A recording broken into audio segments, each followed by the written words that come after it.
When we talked about dialogue, what kind of dialogue should it be? It is dialogue which produces no anger or retribution. One of the greatest examples of such dialogue was the one between Adi Shankar and Mandan Mishra.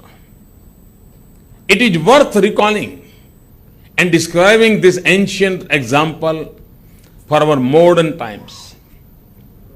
Adi Shankar, a Vedantic, who did not give high marks for rituals, was a young man, while Mandan Mishra was an elderly scholar and high ritualist who believed in animal sacrifice also. Adi Shankar wanted to establish through dialogue and debate with the highest authority on ritualism, and that rituals were not necessary for attaining mukti, while Mandan Mishra wanted to prove that Shankar was wrong in dismissing rituals.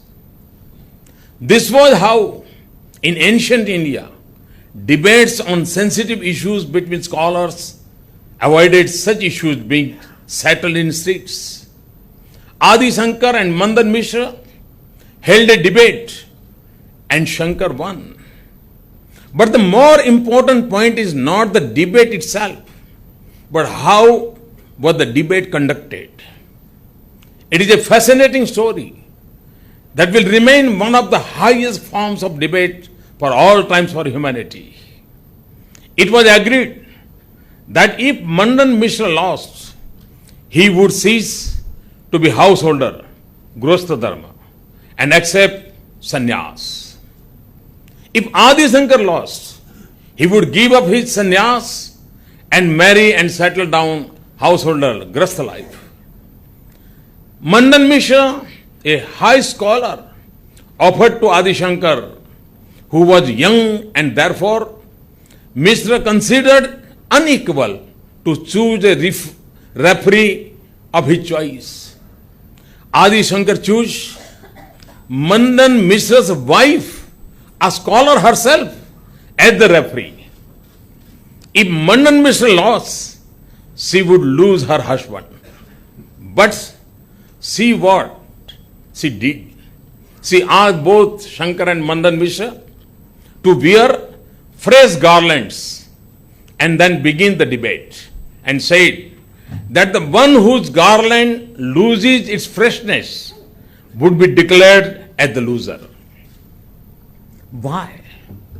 Because if one gets angry, the body will develop heat, and as a result, the garland flowers will lose their freshness in that heat.